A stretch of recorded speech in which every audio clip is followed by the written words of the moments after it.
कक्षा 12वीं के सभी विद्यार्थियों के लिए आज की इस क्लास के अंतर्गत बायोलॉजी का मॉडल पेपर हम कंप्लीट करेंगे वार्षिक परीक्षा के लिए। तो मैं आपको लगातार वार्षिक परीक्षा की तैयारी करवा रही हूँ। इसके लिए आपको यहाँ पे सेट में दूंगी। तो पिछले वीडियो में सेट ए आपने पढ़ा है, आज सेट बी हम पढ़ेंगे। किस तरह के आपके क्वेश्चन रहने वाले हैं चलिए समझते हैं। तो हिंदी मीडियम और इंग्लिश मीडियम दोनों क्लास के लिए है, पूरा वीडियो लास्ट तक देखिए। यहाँ से पहला प्रश्न, सही विकल्प चुनिए। पहला है पर्यावरण संरक्षण अधिनियम कब पारित किया गया? तो 1986 को पारित किया गया। दूसरा है इथीरिडियम ब्रोमाइड का उपयोग किसके अभिरंजन में होता है? तो डीएनए के अभिरंजन में होता है। तीसरा है सर्टोली कोशिकाएं पाई जाती हैं, तो ये वृषण में पाई जाती हैं। चौथा है जब नर व मादा जननांग एक ही प्राणी में पाए जाते हैं तो उन्हें क्या कहते हैं? तो उन्हें द्विलिंगी कहते हैं। पांचवा है अर्धसूत्री विभाजन को कहा जाता है, तो न्यूनकारी विभाजन इसको कहा जाता है। और यहाँ से आपका अगला है छठा प्रश्न, होमोलिन क्या है? तो यहाँ हार्मोन है और ये इंग्लिश मीडियम वाले बच्चों के लिए भी कंप्लीट कर दिया गया है। स्क्रीनशॉट के माध्यम से अच्छे से कंप्लीट करें। अगले प्रश्न की ओर हम बढ़ते हैं। तो उसमें आपको रिक्त स्थान की पूर्ति कर लिखना है। पहला है डीएनए फिंगरप्रिंटिंग तकनीक किसने विकसित की? तो एलेक जेफरीज ने की। और एक प्रारूपिक आवृत्ति बीजी भ्रूण कोश रेडिस कोश की होता है, तो सप्त कोश की या फिर अष्ट कोश की होता है। और कवक एवं शैवाल का सहजीवी संबंध रेडिस कहलाता है, तो क्या कहलाता है? लाइकेन के बीच होता है। और टीकों में संबंधित रोग के रेडिस उपस्थित होते हैं, तो क्या होते हैं? रोगाणुपस्थित होते हैं। पांचवा रोग निरोग की श्रेष्ठ जैव तकनीक डेडेस है, तो क्या है? प्रतिरक्षीकरण है। छठा है टाइफाइड रोग को पहचान डेडेस द्वारा की जाती है, तो विल्डाल परीक्षण के द्वारा की जाती है। और यहाँ से इंग्लिश मीडियम वाले बच्चे आप भी अच्छे से कंप्लीट करें। इंग्लिश मीडियम वाले बच्चों के लिए भी भर दिए हैं, कंप्लीट अच्छे से करना है। अगला आपका प्रश्न है सत्य सत्य लिखिए। पहला है बिना निषेचन फल के निर्माण को अंड जनन कहते हैं, तो ये आपका क्या रहेगा? असत्य रहेगा, क्योंकि बिना निषेचन फल के निर्माण को क्या बोलते हैं? अनिषेक फलन बोलते हैं, तो ये आपका असत्य है। अनिषेक फलन आपका होता तो सत्य रहेगा। दूसरा है परागकण की बाह्य भित्ति बाह्य चोल कहलाती है, तो ये आपका सत्य रहेगा।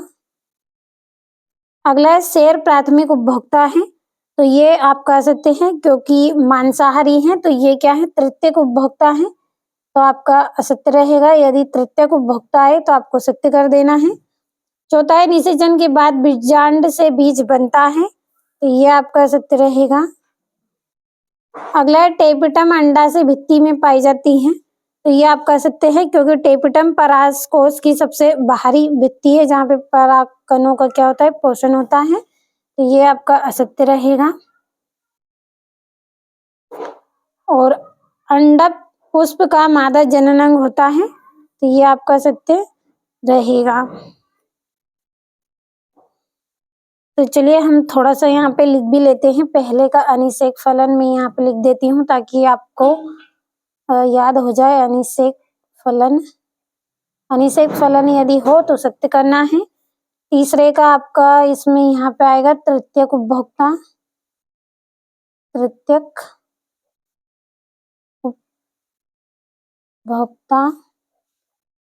और इसका आपका यहाँ पे आ जाएगा परागकोश।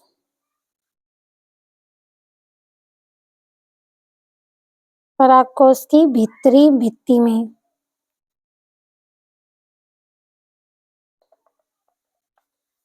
तो बढ़ते हैं हम हमारे अगले प्रश्न की ओर। तो यहाँ से हम जल्दी से कंप्लीट करेंगे। तो पहला आपका क्या रहेगा? इसमें असत्य रहेगा। दूसरा है आपका इसमें सत्य रहेगा। तीसरा है आपका असत्य रहेगा। चौथा है आपका सत्य रहेगा। पांचवा आपका सत्य रहेगा और छठा आपका सत्य रहेगा। जोड़ियों की ओर बढ़ेंगे तो रेननकुलस की पहली जोड़ी आपकी रहेगी इसमें उभयचर। दूसरी है वायुकोष्ठ, तो जलोद्भिद। और नागफनी, तो नागफनी का आएगा आपका पर्णव स्तंभ। और हाइड्रिला, तो इसकी जोड़ी आपकी रहेगी स्थिर प्लावी पौधा। और धसे हुए रंध्र, तो धसे हुए रंध्र किसमें पाए जाते हैं? अनुकूलन में पाए जाते हैं। तो ये हो गई आपकी जोड़ियां। बढ़ते हैं अगले प्रश्न की ओर। तो यहाँ पे भी मैंने नंबर डाल दिए हैं, कंप्लीट अच्छे से करना है आपको। अगले प्रश्न की ओर हम बढ़ते हैं। तो अगले प्रश्न में एक वाक्य में उत्तर आपको देना है। पहला है, मछली पालन को क्या कहते हैं? तो मछली पालन को मत्स्य पालन कहते हैं। मत्स्य पालन यानी कि मछली पालन कहते हैं।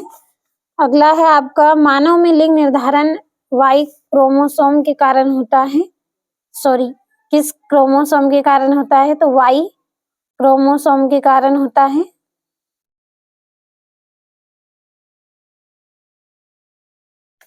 अगला है, बीओडी का पूरा नाम लिखिए। तो इसका पूरा नाम हम भरेंगे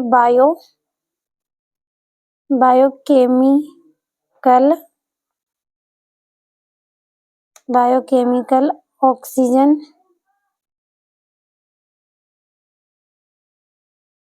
ऑक्सीजन डिमांड। अगला है, जैव उर्वरक के रूप में प्रयोग किए जाने वाले एक साइनोबैक्टीरिया का नाम लिखिए। तो नॉन स्टॉक, एरो करके लिख रही हूँ यहाँ पे, नॉन स्टॉक।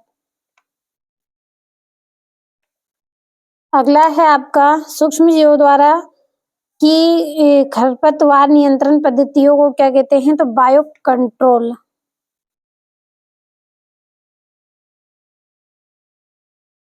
बायो कंट्रोल कहते हैं। और ये यहाँ पे इंग्लिश मीडियम वाले बच्चों के लिए भी कंप्लीट कर दिया है। अब चलिए प्रश्नों को हम समझेंगे। तो प्रश्न है आपका, ZIFT और GIFT में कोई दो अंतर लिखिए। और ऑक्सीजन क्रांति क्या है? और अपसारी जैव विकास क्या है, आपको बताना है। और यहाँ से आपका 9वां है, बायोगैस के घटक गैसों के नाम लिखिए। RNA अंतरक्षेप विधि क्या है? 2 वृद्धि मंडलों के नाम लिखिए जो समष्टि वृद्धि का निरूपण करते हैं। 12वें में, पृथ्वी का फेफड़ा किसे और क्यों कहा जाता है?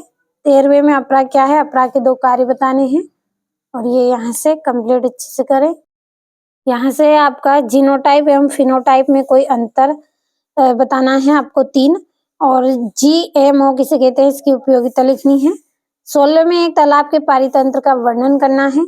17वें में, असंग जनन व बहुभ्रूणता को स्पष्ट करना है। और ये 18वां है, समापन कोडोन को नॉनसेन कोडेन क्यों कहते हैं, इसको स्पष्ट करते हुए अनुवांशिक कूट की कोई 4 विशेषता आपको करनी है।